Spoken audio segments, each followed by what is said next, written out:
Měsíce v roce: leden, únor, březen, duben, květen, červen, červenec, srpen, září, říjen, listopad, prosinec.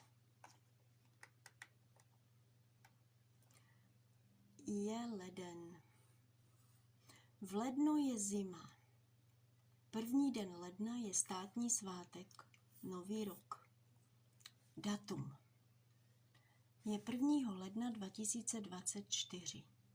Je 1.1.2024. 2. ledna 2023. 2.1.2023. 3. ledna 2022. 3.1.2022. Únor. Je únor. V únoru ještě je chladno. Únor má 28 dnů, ale jedenkrát za 4 roky únor má 29 dnů. Datum: je 4. února 2021. Je 4.2.2021. 5. února 2020. 5.2.2020. 6. února 2019. 6.2.2019. Březen. Je březen. V březnu už není moc chladno. V březnu nebo v dubnu jsou Velikonoce. Datum: je 7. března 2018. Je 7.3.2018. Je 8. března 2017. Je 8.3.2017. 9. března 2016. 9.3.2016. Duben. Je duben. V dubnu je zima i teplo. V březnu nebo v dubnu jsou Velikonoce. Datum: je 10. dubna 2015. Je 10.4.2015. Je 11. dubna 2014. Je 11.4.2014. 12. dubna 2013. 12.4.2013. Květen. Je květen. V květnu kvetou stromy a květiny. V květnu jsou 2 státní svátky, 1. a 8. Datum: je 13. května 2012. Je 13. 5. 2012. Je 14. května 2011. Je 14. 5. 2011. 15. května 2010. 15. 5. 2010. Červen. Je červen. V červnu začíná léto a je teplo. V červnu končí školní rok. Datum: je 16. června 2009. Je 16. 6. 2009. Je 17. června 2008. Je 17. 6. 2008. Je 18. června 2007. Je 18. 6. 2007. Červenec. Je červenec. V červenci je vedro a někdy jsou bouřky. V červenci začínají prázdniny. Datum: je 19. července 2006. Je 19. 7. 2006. 20. července 2005. 27. 2005. 21. července 2004.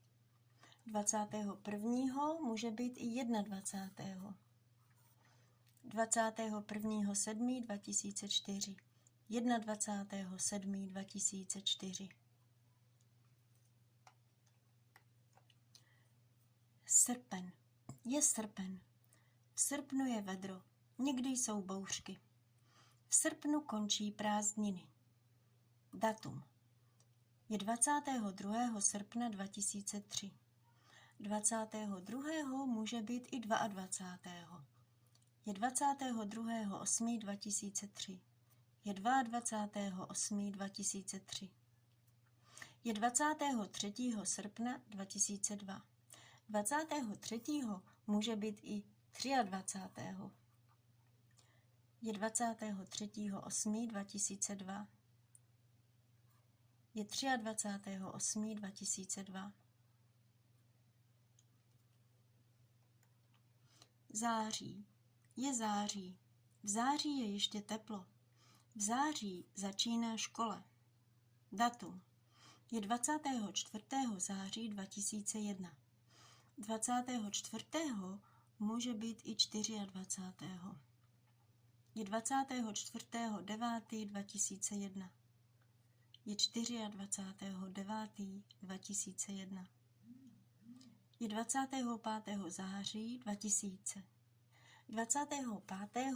může být i 25. Je 25.9.2000.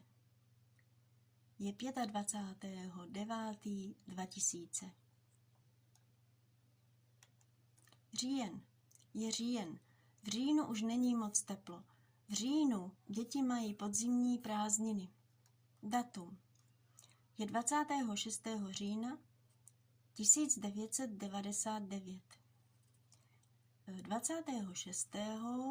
nebo 26. 1999 nebo 1999. Je 26.10.1999 nebo je 26.10.1999. Je 27. října 1998. Zase 27. může být i 27. A 1998 může být i 1998. Je 27.10.1998. Listopad. Je listopad. V listopadu je chladno. V listopadu padá listí ze stromů na zem. Datum. Je 28. listopadu 1997. 28. může být i 28. A 1997 může být i 1997. Je 28.11.1997. Je 29. listopadu 1996. 29. může být i 29. A 1996 může být i 1996. Je 29.11.1996. Prosinec. Je prosinec. V prosinci je zima. V prosinci jsou Vánoce. Datum. Je 30. prosince 1995. 1995 může být i 1995. Je 30.12.1995. Je 31. prosince 1994. 31. může být i 31. A 1994 může být i 1994. Je 31.12.1994.